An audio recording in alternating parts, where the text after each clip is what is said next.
if I bring value into this world? And it could be anything. It could be starting from volunteering therapy sessions, helping people, putting things out on YouTube. What do you want to bring to the audience with the videos? And that's what I remember, the value.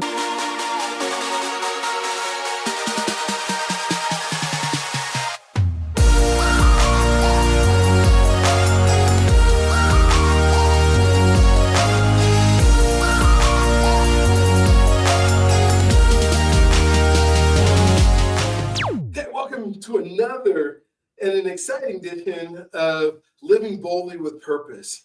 And, as I think I was talking, you'll see that Kate is our guest here. And I was talking to Kate before the show. And I just asked her a quick question. I just said, what are you most excited about? And then she just made me, because she said she gets to travel. She gets to go back home to the Ukraine. And she gets to see, her family. But it just really made me think about my family. And when we think about what's exciting in life, we don't think about, if we're on our deathbeds or we're thinking about how we've gone through this life. We're thinking about the times that we get to spend with family. We're thinking about the times that we get to be in relationship. We're not thinking about, if I could have just did this one more proposal, or if I could have just called one more client, or anything that we do that is what we do.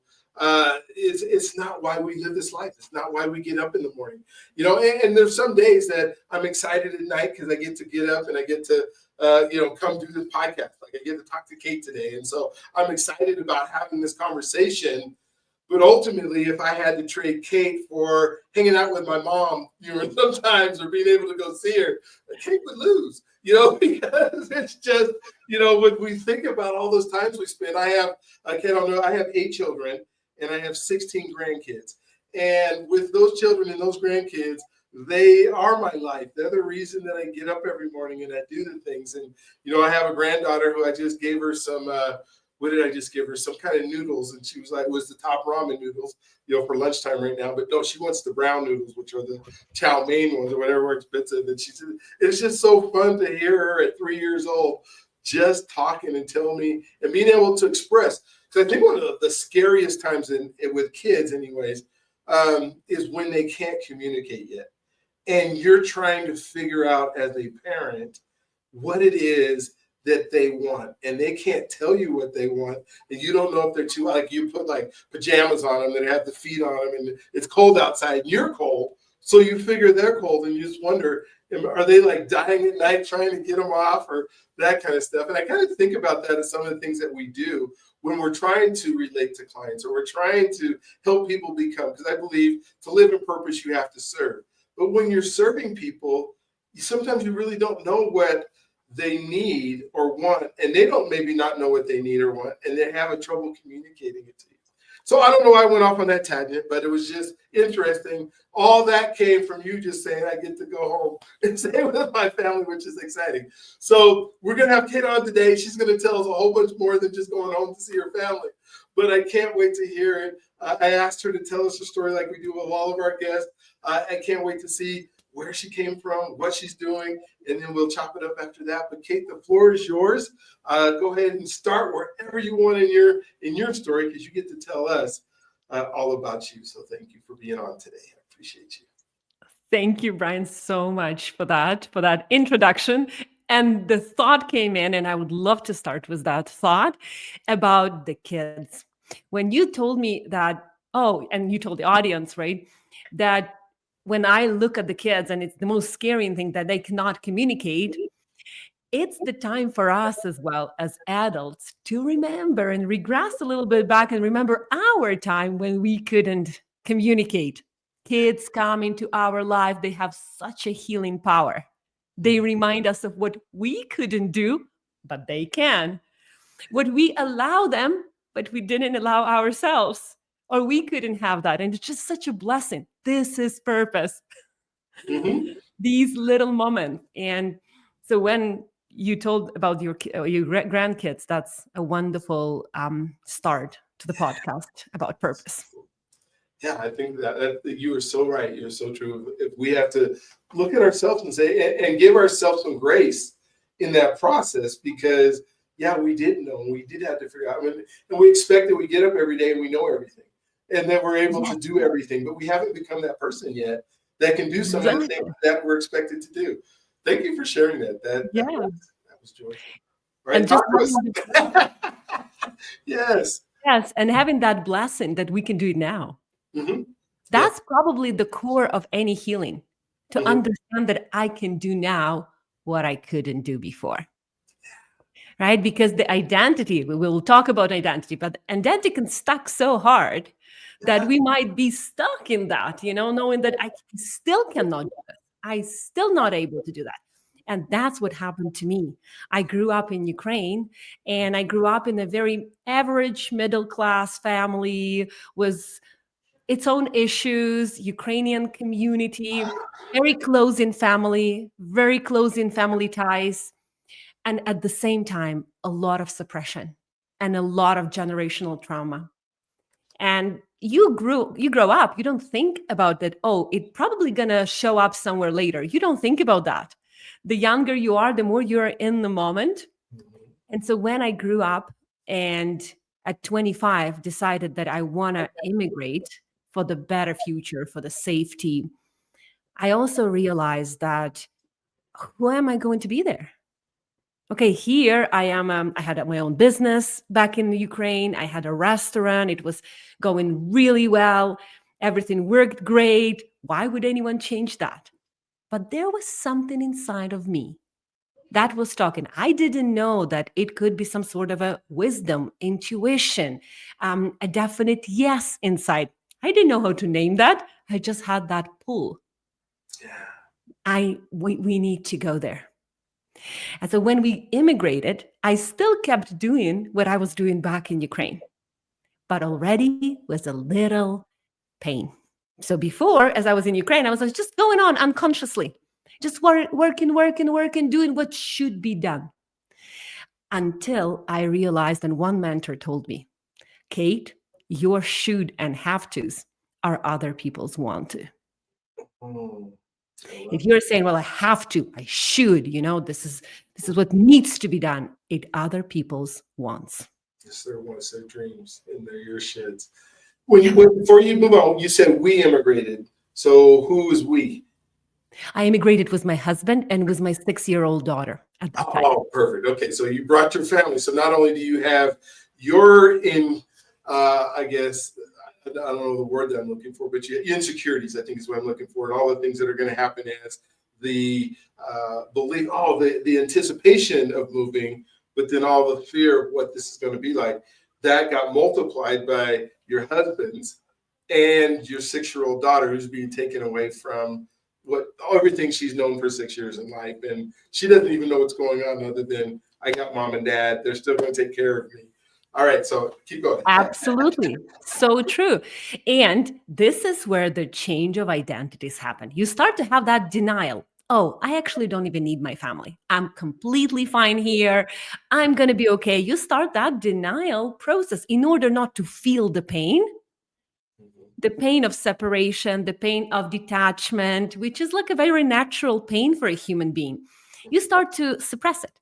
And the best suppression is to say that you're okay, you're going to be fine, and that it's not that bad. And I can be without them, which did help me, but the pain didn't subside. The pain just accumulated and hit me back way later. So, a couple of years into Canadian life now, I realized that, well, something needs to be changed. Again, that same pool that I neglected, I couldn't put a name into it. Maybe that was intuition, maybe that was some spiritual pull. No one knew at that time. I was 33, very young, just had my second child. And that's how my husband one day says, Kate, do you notice how unhappy you are? Having your wonderful kids here with you, healthy, you are safe. You are in one of the safest places on earth. Coldest but You have, safest. right? Yes. And it's like, I love you. He tells me, I love you. I am so grateful for what we have now. What is happening with you? Why are you so unhappy? And that unhappiness showed up in frustration, ignorance, avoiding responsibility, conflicts, depression, uh, alcohol, you name it. Mhm. So, why are you so unhappy if everything you have ever wanted, the safety, the love, and kids and relationship, and you're healthy relatively? What is missing? And that's how I realized, okay, if people around me, my closest ones, start to notice that, maybe I should notice that as well. You notice it? Yes, Right? absolutely. Now you turn inwards Mhm. with some of the questions, and it could happen at any moment in our life. Someone asks us a very specific question that just hits the point. That's how I realized something. Probably there is something with the quality of my thinking. Mhm. That is the problem. I'm sure there is no problem with me because everything seems to be great. The problem is somewhere in my mind and the quality of my thoughts, because the thoughts were pretty negative and catastrophizing and overwhelming. Mhm. And that's how I started the journey towards finding what is on the back of my mind Mhm. that is holding me back. And that's how I got into hypnotherapy.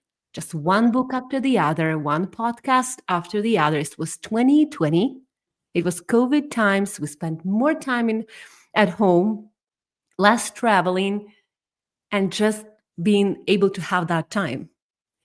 And there were less distractions, right? Because when you plan some trips, you plan some travel, and you do something with your family, you can distract yourself from what needs to be done inside. And that's how I got to get into the hypnotherapy. And when I tried it on myself, I realized this is what I want to do. I don't know how it's going to look like. You know, the fun thing about purpose, you don't know how it's going to show up.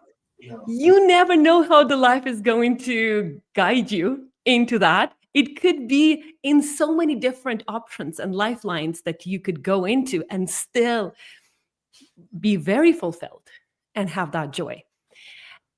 But I knew that this is what I want to do. Something with the people helping them feel better, just like I felt better. And the rest is the history.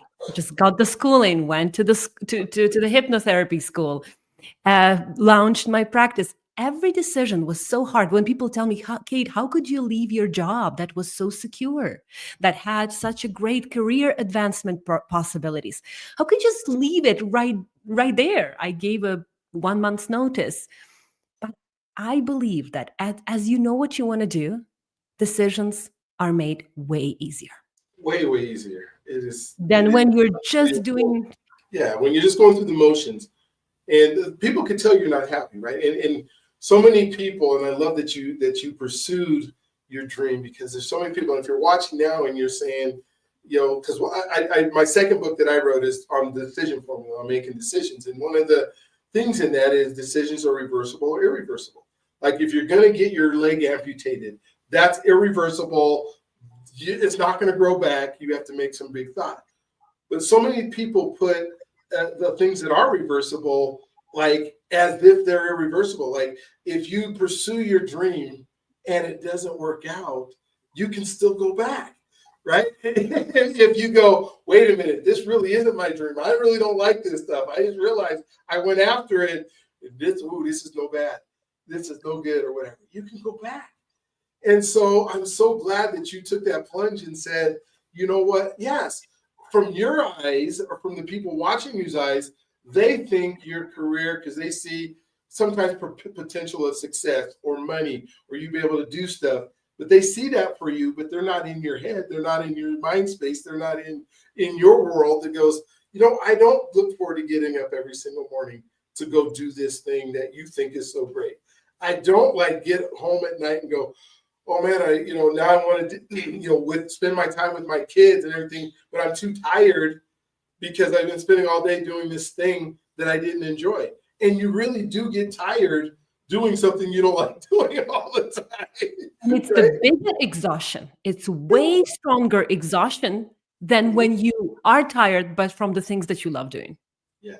Because that one is the physical exhaustion. You can be physically exhausted. You can be mentally exhausted as well. But when you do the things that you love, you're like, it's so worth it. I'm just going to Yes. have a rest. I'm going to just have a good sleep, just going to connect with my loved ones, whether it's family or friends or kids. And I'm going to be okay tomorrow morning. But when you are exhausted from the things that you don't love doing, well, that's like times 10. Yeah, and it takes over your thoughts and it takes over your joy too, because you start thinking about how you don't love it, and you start thinking, and then you begin what people that I know begin to complain about it, and complain about the people around you that are there, and complain about what goes on there. I see that with some of my family now. They don't like the job they're in, and then so every week when we meet for family time, it's talking about all the bad people at Yeah. work, all things that are going on. All right, And then so yeah. beautiful. I love it. And we're going to touch upon that because subconscious mind, the emotional mind, right? That Mhm. our emotional mind has an emotion of anger, such a natural emotion. Protect our strategy, our boundaries. It's about confidence. It's also about pain, right? But when we express anger, which shows up in blaming and complaining, has a little bit of that anger expression, and anger is way stronger than the fear. Ooh, If you it is. take about fear and anger, in order not to be fearful, in order not to feel that pain, I'm going to get angry. How can I get angry that it doesn't hurt other people that much? Because they can get angry, right, in front of the family members, but they can complain and blame. It also comes with the avoiding responsibility, right? Inaction, right? Indecision shows up in complaining and blaming as well, but it's also an anger. I'm going to get angry because it's way easier than to be fearful, than to be indecisive, than to blame myself.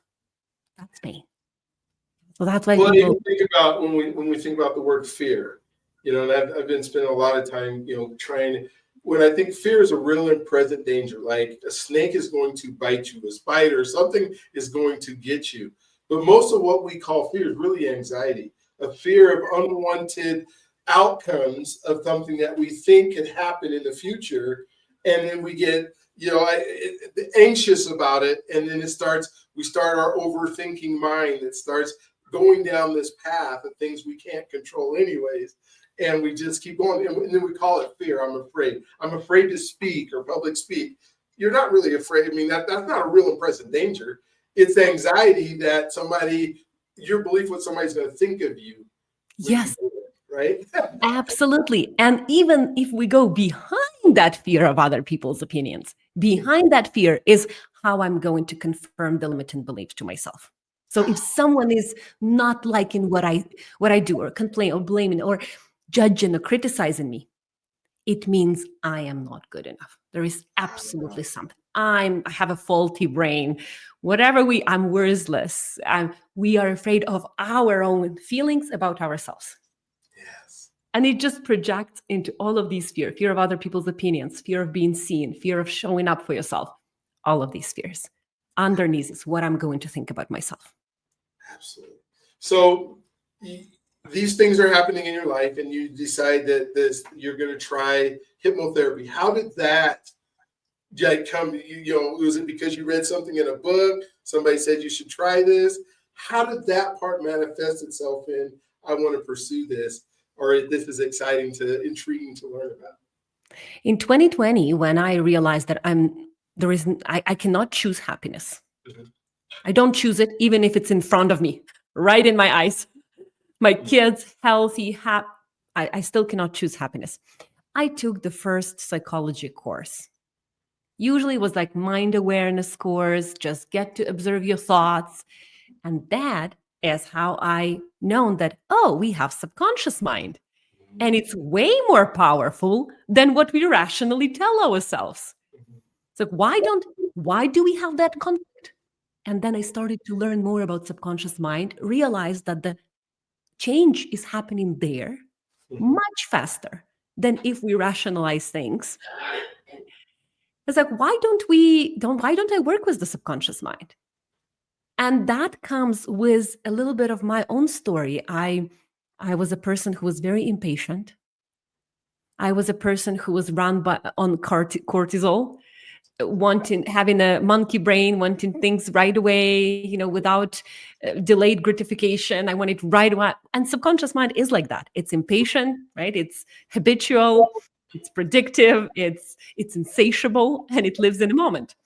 So that's what brought me. If I was impatient. So I realized, like, why would I wait and go into psychology degree and confirm the degree from Ukraine if I can just go into hypnotherapy and help people uncover something that is hidden from them? Subconscious mind is supposed to hide things from our awareness, whether it's too painful, whether we just don't want to see that, or it's just automatic action, just like driving or reading or writing. It's unconsciously. It's supposed to bring things automatic for us and make life easier. But somehow it also stores the pain, the traumatic experiences, the patterns, the behaviors, the limiting beliefs. So I decided to work on the mind that could bring faster results than just talking about the problem. That's when I started to learn about the root cause. What is the root cause of why people are struggling, whether it's emotionally or physically?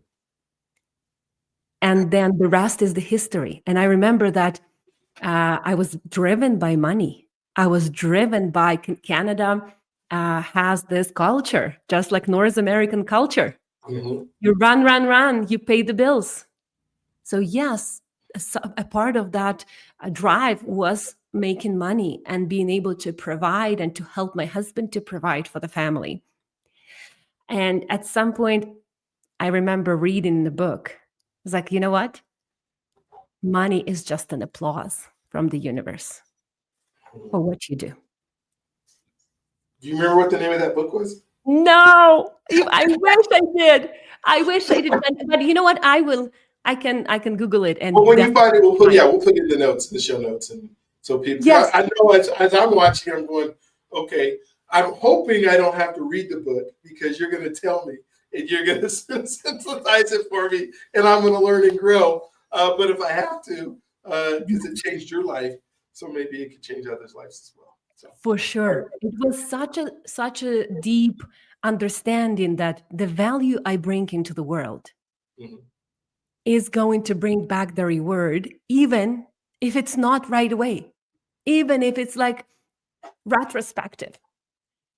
But it definitely, I'm going to receive the applause if I bring value into this world. And it could be anything. It could be starting from volunteering, therapy sessions, helping people, putting things out on YouTube. That's what was driving people. Say, well, how can I start putting out the videos? How can I start the podcast? What drives you behind the podcast? What do you want to bring to the audience with the videos? And that's what I remember. The value. Let them know something that I know. And maybe they can help. Even if I had 12 or 14 views on my YouTube video, some people said, well, that resonates with me. I was like, okay, it was definitely worth it. And I practiced as well. English is my second language. So I knew that every content that I create is going to bring me practice of public speaking, practice of doing podcasts, so that it helps me in the future. So it's a win-win. Oh, that's so cool. I so am enjoying to talk about applause is what the money, that's the reward. Because if you're willing to serve others in a way that helps them become the person they need to be, then the applause comes. And I think people, but if you're chasing the applause, when you think about that in our secular or whatever world of the entertainment and that kind of stuff, and how many people are searching for applause or social media and all this comes from, people don't love me because I don't got as many likes, and all these things because we're grabbing for that applause, not realizing in order to get the applause, if we're just willing to serve others, the applause will come. Yes. It could be, by the way, the book Go Givers, if you've ever, I heard that. it could be that, because they have a lot of series of those books. But it's wonderful understanding of money. I also like another association with money. People say, well, it's an energy, there is enough of money. I like that it's kind of like a blood of the universe. Okay. It flows everywhere, right? Mhm. And it's there all the time. And as you take care of it, it's going to come. That's what I like in terms of, for example, my business practice. If I'm taking hypnotherapy as my business practice, that's how I love to view money. Take care of it, love it, put it into good causes, whether it's a good food, whether it's a help to your family, whether it's an investment into the business back. It's a wonderful thing. Yeah, And you're going to get that applause back. yeah. And what comes to mind is that relationship we have with money. And so many people have this bad relationship. Like we need an infusion of the good part of the relationship because we think for whatever reason we're taught that we don't need it, or it's not, it's evil, or it's bad. And many, like you said, it's blood. It's the life thing that moves. It's almost like with oxygen, right? You have to have it because because we're not all self-sustained. We're not growing our own food. We're not, doing all the things that money allows us to do in our spot in life. Absolutely. So yes, let's have a great relationship with it. Let it work with us instead of against us. And there's so many people who look at it that way because, like you said, you were driven by that, and you probably didn't have a great relationship with it when you're Yes, driven by I got to get, and not thinking, well, the only way I can do that is go work for somebody else and then have them pay me and then try to go get these promotions and do all these things. And I'm not yes, saying any of those things are bad, but if it's not part of your purpose, then and you're not serving others by doing it, then it's absolutely. bad blood, Absolutely. right? Yes, and that comes with different falls. So people believe that if I am starting to live with purpose, whatever they are doing, maybe they're just improving what they do already, or they change completely their course of life. I'm starting to live with purpose. It's only going to go up. Subconscious mind doesn't know time, and it's insatiable. It always believes that, well, if we are going up, we're going up. And at some point, there is a fall.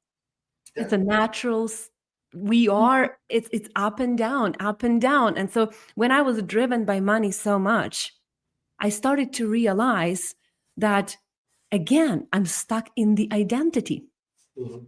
in another identity that is not serving me anymore.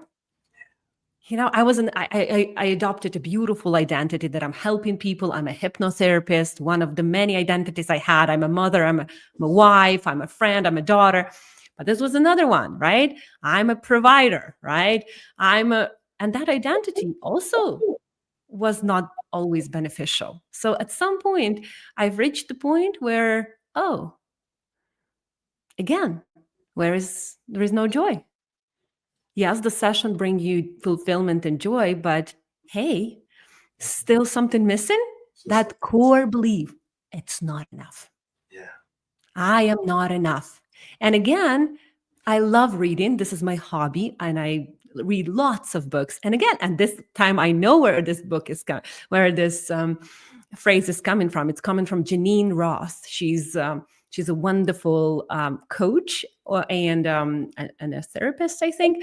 She's talking about emotional eating and compulsive eating and our emotional eating. So what she said, that enough is not an amount. It's your Mhm. relationship with what you have right now. That's really good. Say it one more time. Yeah. Say it again. Yeah. Yeah. Enough is not an amount. It's a relationship with what you have right now. That hit me so hard because I was on the run, getting that many sessions, that get that much income, that pay off my dad at this point. It was all amount, until you realize that even that somehow also subsides the adrenaline, and it also doesn't bring that much that rush of excitement anymore, until you realize that it's a relationship with what I have right now. It's a relationship with the client on a daily basis. It's a relationship with money. It's a relationship with your husband, with your partner, with your kids, with life, with people, with the community. That's what I started to miss. And again, the identity, right? So Yeah, Our of values change all the time. course they I like to do the evaluation of values every single year. Just taking an hour or two of my day, or maybe a full day, just to reevaluate what is important right now. Until 37, health was not on the horizon for the value. But after 37, I started to realize, okay, health is definitely suffering. Now, health is my value. At some point, money as well is a value, right? It wasn't on the horizon and it wasn't a value, but then it started to be a value. So uh, values change, identities change with values. So it's good to evaluate your values. What is important? Something that was important to you last year could be absolutely unimportant right now. It is absolutely normal. And the human being have a right to change their mind. Thank you. Oh my gosh, you're blowing. My mind's being blown right now because I'm thinking about how gratitude fits into that statement, right? And if it's a relationship of where you're at in life right now, if you wake up with this attitude of gratitude and you're thankful for where you're at, that creates not where enough is there because we spend so much time thinking about lack and we don't have and we don't have and we live in this world of lack so much and for me it's what I believe God has given us there it's a of abundance. It's a world that has more than enough. It's not this infinite amount of resources because we come up with another resource if we run out of one, right? And so if you can have this gratitude, but I love this because we think of it's not enough because we're thinking in terms of an amount, not in Yeah. terms of where we're at now. And is this enough for me? And I can say, okay, right now, where I'm feeling right now, it's not enough. But if I can work on me to create enough because I'm so thankful for where I'm at, instead of like somebody else has to give me for it to be enough. Yes. And that they're determining what's enough for me instead of what you're saying is, It's man, just I love it too. I love it too. These phrases, sometimes that's why I like listening to podcasts as well. And the audience that will be listening to this episode as well, some of the phrases, they create a shift in our, like a quantum leap in our decisions.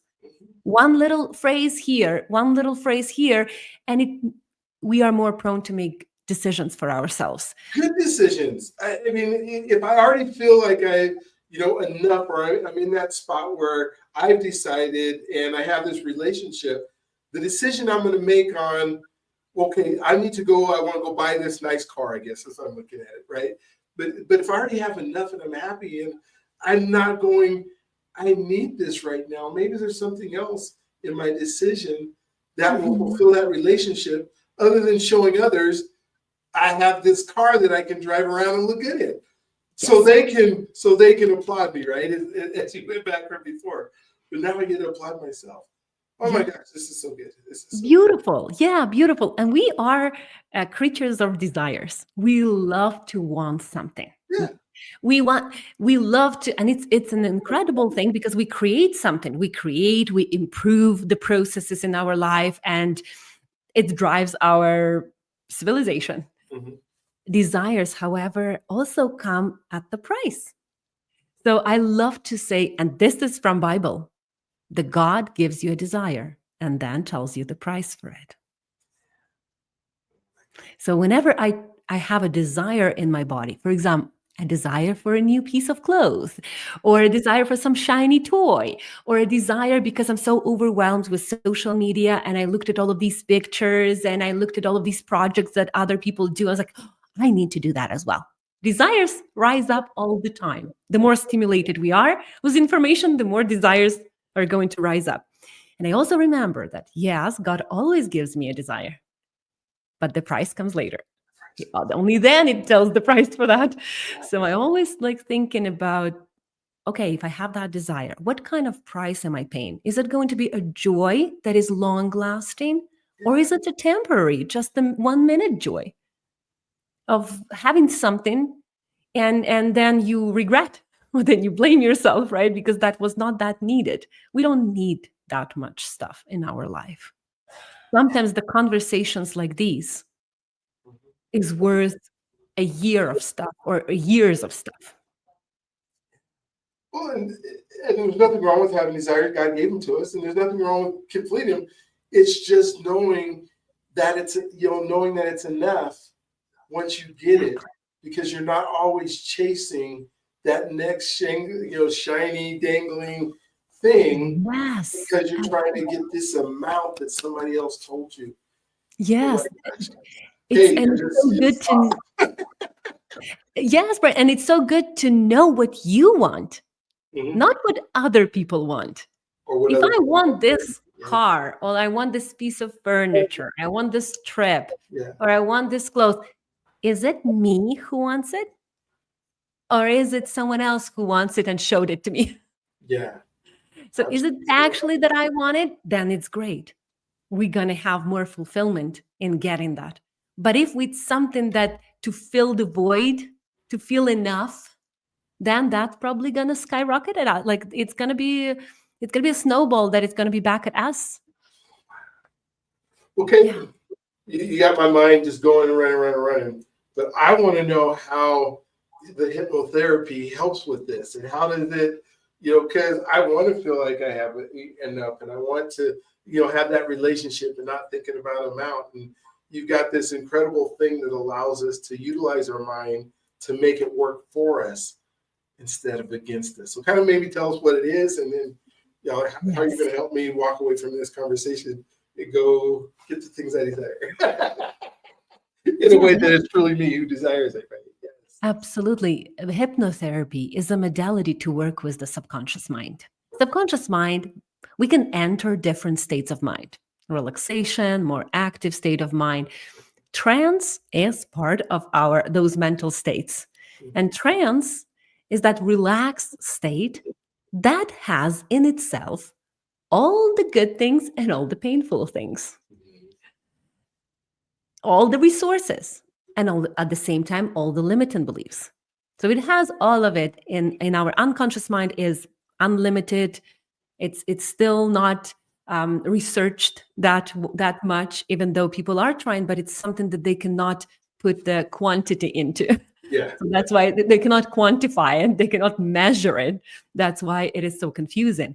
But unconscious mind has a huge potential, and relaxed state and guiding clients to find the root cause of whatever they're struggling with, whether it's anxiety or fear, panic attacks, depression, addictions, some mental blocks.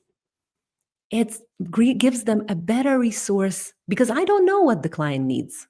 As a hypnotherapist, I never know what the client actually needs.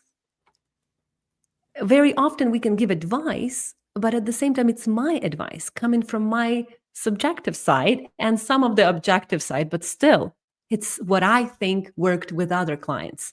But it doesn't mean it's going to work with this client. So that's what I like hypnotherapy. It's so tailored to what comes up in a session. Sometimes one word comes up and we Mhm. can make a resource out of that word. One word people can say, and it's such a huge association in their mind that it creates a full resource to do something that they want. So in hypnotherapy, it's like a journey into yourself to find the root cause and to look at it differently. In this hypnotherapy, you can talk to your subconscious mind, telling your mind, like, hey, we're not 5, we're not 12, we're not 15. Yes, that was the situation back then, but it's now completely different. We are in a completely different situation. We have the freedom, we have the choice, we have the responsibilities, a voice. We can protect ourselves, something we couldn't do when we were 8 or when we were 5. We were helpless, out of control, Mhm. dependent. Yeah. And so that's what happens in hypnotherapy, a change of perspective. Let's just say growing up, more from a child position, more into an adult position. So it's less of a blaming, complaining, stuck in the pain, more into like I can do something about it.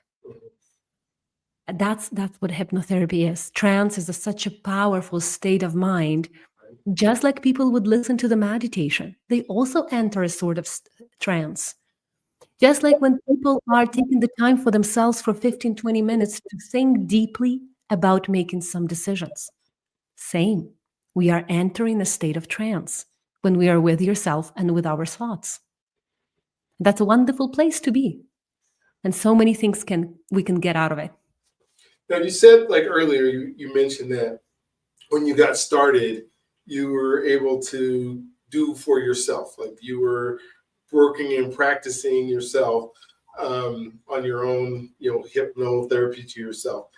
And when I start thinking of this, I get scared a little bit because I think, well, what if I say something to myself and I go do something stupid? Because I think like hypnosis where you hypnotize yourself into you don't know that you're doing it. That's what you see in movies and stuff, right? And Yes. then I say, if I'm doing it to myself, I don't trust myself enough to do the conscious stuff. What if I start training my mind on the subconscious stuff? Oh my gosh, where am I going to go? So help me kind of understand what this process of what you did, and then how do we? Yeah, just I'll let you start there.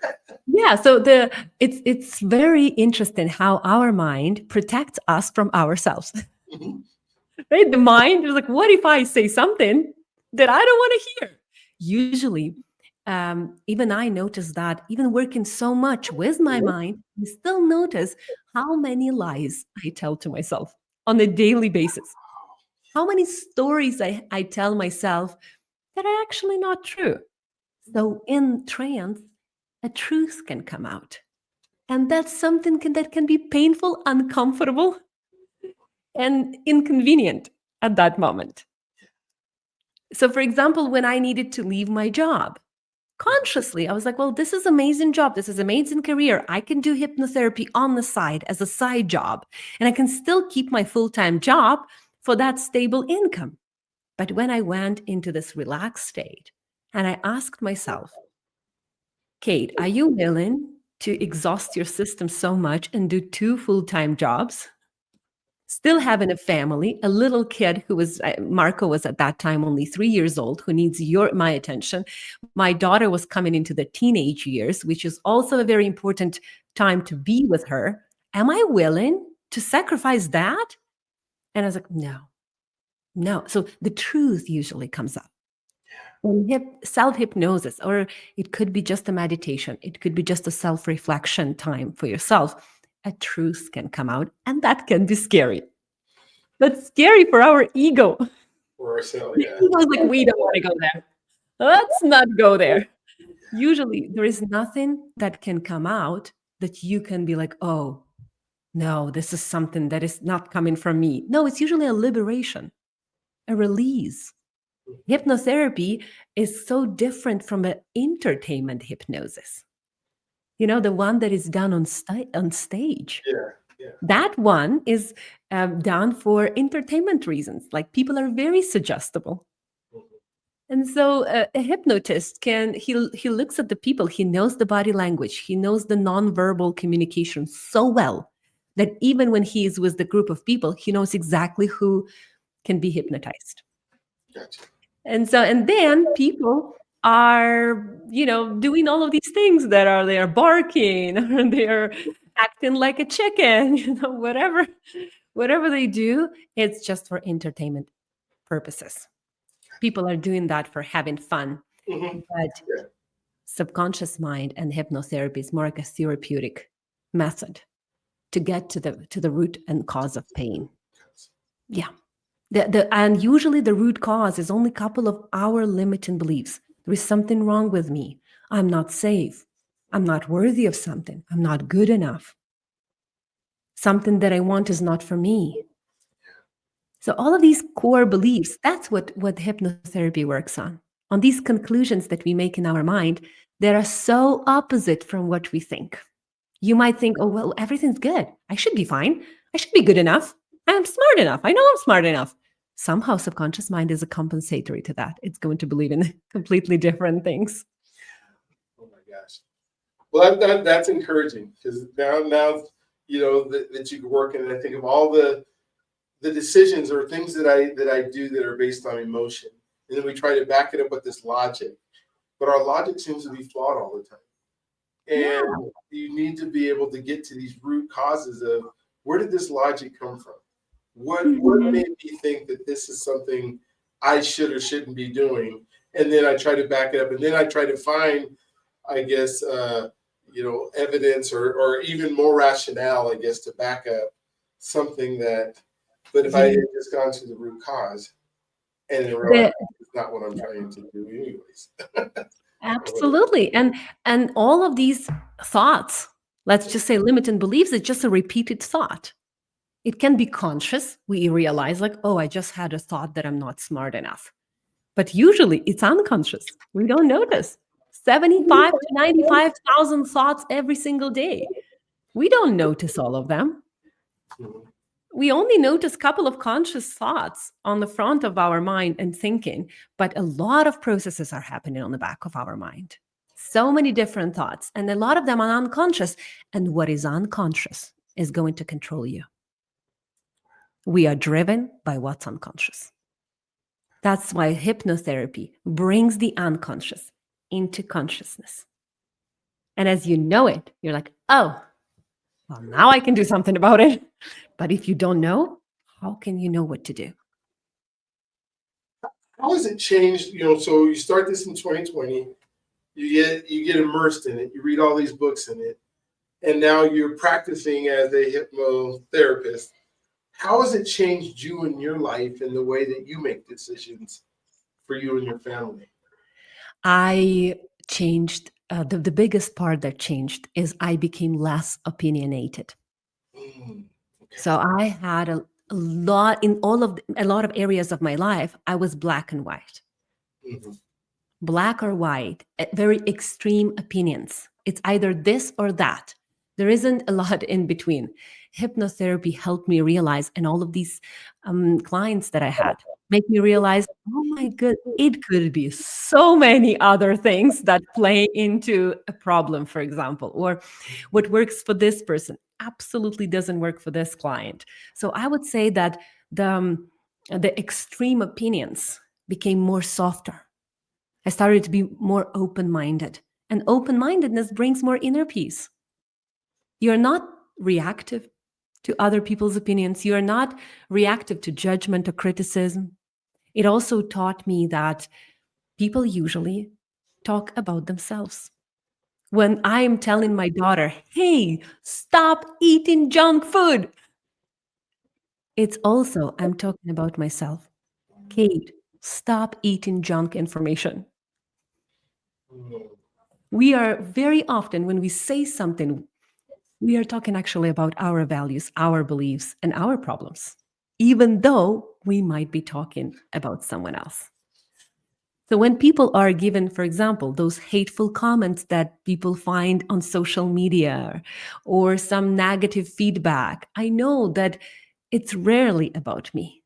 mhm. It's also mostly about them, and it creates a more peace and more confidence, more belief in yourself. So that's what changed for me. Regarding the family, it became more deeper, more meaningful, more letting go, more allowing my kids to live their own movie, not live in my movie. Yes, yes. Because our mind is like a universal picture studio. Mhm. It can create movies that, and I believe that my kids have to play my movie. They have to live according to what I think is Yeah. best for them. And then you realize that these are humans that came through me. Hmm. They don't have to live the life that I think is best for them. So that what changed. And that changed a whole lot. That decreased the level of anxiety, Oh yeah. decreased the level of anger and frustration and inner conflict. That's what it did for me. And when I do the sessions with the clients, every time I find something new. Every single session, there is something new. And it's wonderful. Has your pace and everything slowed down, or is it even ramped up further, or is it just I live in moments and instead of always trying to all that. The first 2-3 years, it was run, run, run. I started to listen podcasts on the 1.5 speed. I started to learn the fast reading tools, the one that you can read 200 pages, in 2 hours, right? I want to just increase that productivity, Hmm. realizing like, and then what? For what, Kate? For what? To get more information into you? But Mhm. as I went for a walk and I slowed down, I get more information coming to me than when I read 200 pages of the book, only remembering a couple of phrases from that book. Mhm. So I would say that in 2024, the pace slowed down a lot. And that what created that better relationship with what I have. That's awesome. How do I start? How do I get going in this practice and this thing? What do or I guess also the people listening. But so Yeah, many people. usually people take the time to think about what problem they have that they haven't been able to solve with the tools that they have. So people go into therapy, people go and read books, listen to different courses. What is not changing and shifting that the people want to shift? For example, I'm still afraid of the fear of rejection. I still have the fear of doing things or taking actions. I still have a fear of being seen. I still have a fear of change. That's what people come to me for. I specialize in fear anxiety, so people come to me with these sorts of fear that they cannot figure out with what or information they have already with them. And when they come to me, we do the consultation and we see, is that what I ask them, is that what you want? I tell them about the process.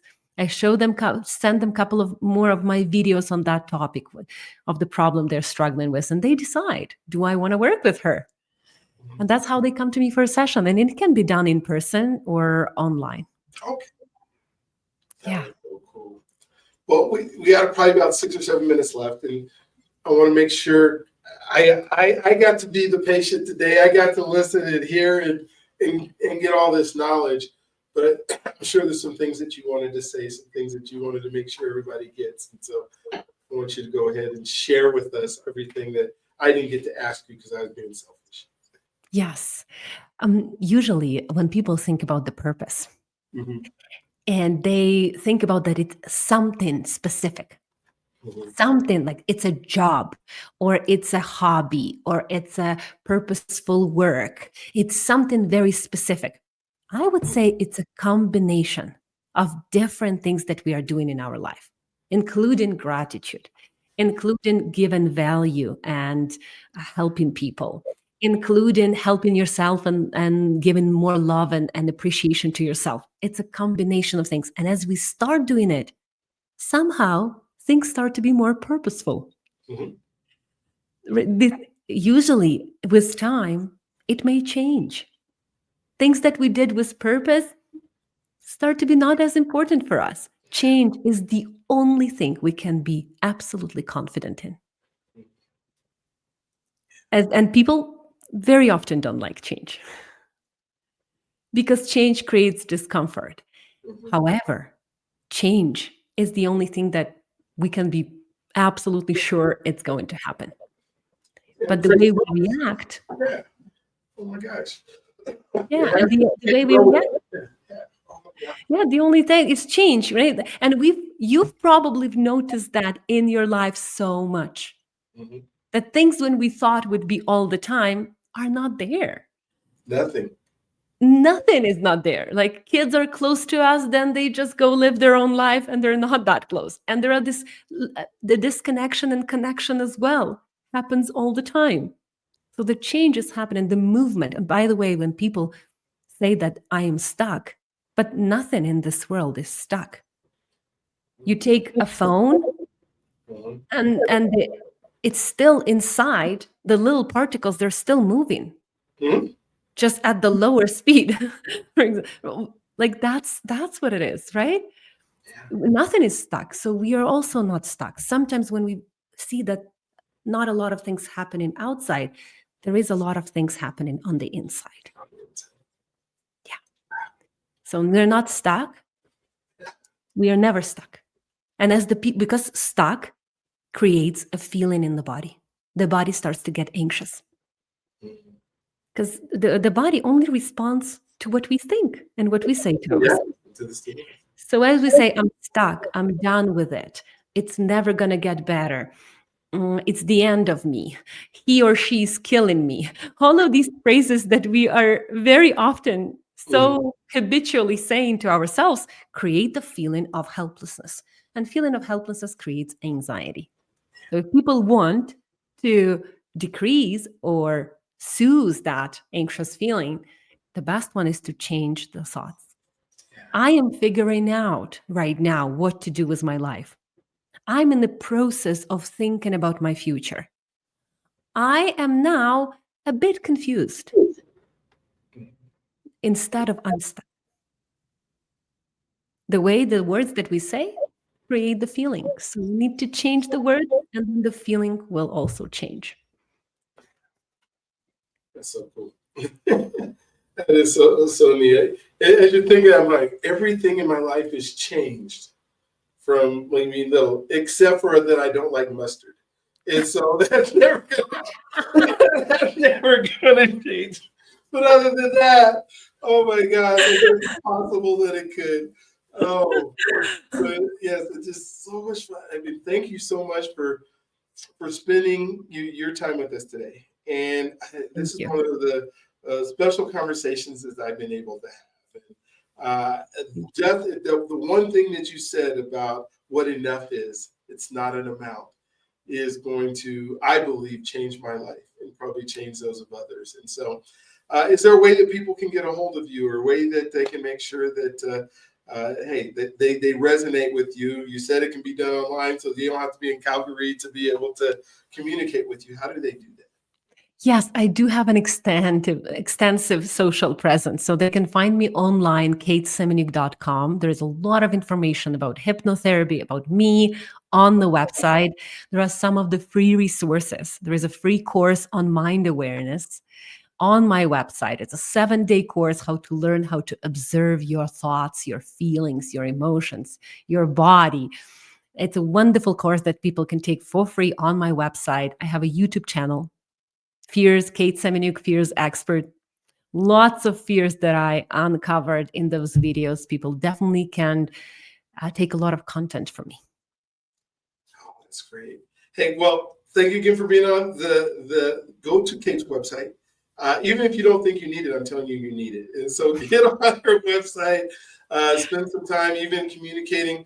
I can tell she's a person that loves to serve. And if you're willing to reach out, communicate. And most of my guests are the same way. Most of the people that we talk to, we just have this fear that because we're not where they're at, that they don't want to help, or they don't want to acknowledge. And it may be that she just sends you a whole bunch of different places where you can learn and grow and become the person you need to be in order to do the thing that you were put on this earth to do. There's so much to being in purpose. And she showed you exactly how to do it, how to go from, hey, I'm not happy with the life that I have, to a person who is ecstatic about getting up every single morning.